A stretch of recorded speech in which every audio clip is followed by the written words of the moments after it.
বন্ধুরা, আজকে নিয়ে এসেছি হ্যাংলা হালিম। প্রথমে 5 রকম ডাল, মসুর, ছোলা, মটর, তড়কা, মুগ সব একসঙ্গে মিশিয়ে ভালো করে ধুয়ে রাতে ভিজিয়ে রাখলাম। পরের দিন প্রেসার কুকারে 2টো সিটি দিয়ে নিলাম। কড়াইতে তেল গরম করে পেঁয়াজ কুচি লাল লাল করে ভাজার জন্য দিয়ে দিলাম। এবার পেঁয়াজ, কাঁচা লঙ্কা, আদা রসুন বেটে লাল করে ভাজা পেঁয়াজের মধ্যে দিয়ে দিলাম। হলুদের গুঁড়ো, লঙ্কার গুঁড়ো, নুন দিয়ে অল্প একটু কষিয়ে মিক্সি ধোয়া জলটা দিয়ে দিলাম। মাটনের কিমাটা দিয়ে ভালো করে কষিয়ে 5 মিনিটের জন্য ঢাকা দিয়ে দিলাম।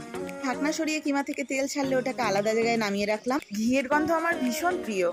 কড়াইতে কিছুটা ঘি দিয়ে তার মধ্যে 2টো তেজপাতা ফোড়ন দিলাম আর গরম মশলা ফোড়ন দিলাম। আগে থেকে সেদ্ধ করে রাখা 5 রকমের ডাল ফোড়ন ঘিয়ের মধ্যে ভালো করে মিশিয়ে 1 কাপ ডালিয়া দিয়ে দিলাম। মতো নুন, হলুদের গুঁড়ো, লঙ্কার গুঁড়ো দিয়ে খুন্তি দিয়ে ঘেটে অল্প অল্প গরম জল মেশাতে লাগলাম। উনুনের তাপে যাতে ডাল নিচের দিকে গাঢ় না হয়ে যায়। এবার কাঁচা লঙ্কা কুচি আর কিমা মিশিয়ে সামান্য মিষ্টি দিয়ে ওপর দিয়ে ধনেপাতা কুচি ছড়িয়ে আর গরম মশলা দিয়ে রেডি আমাদের হ্যাংলা হালিম।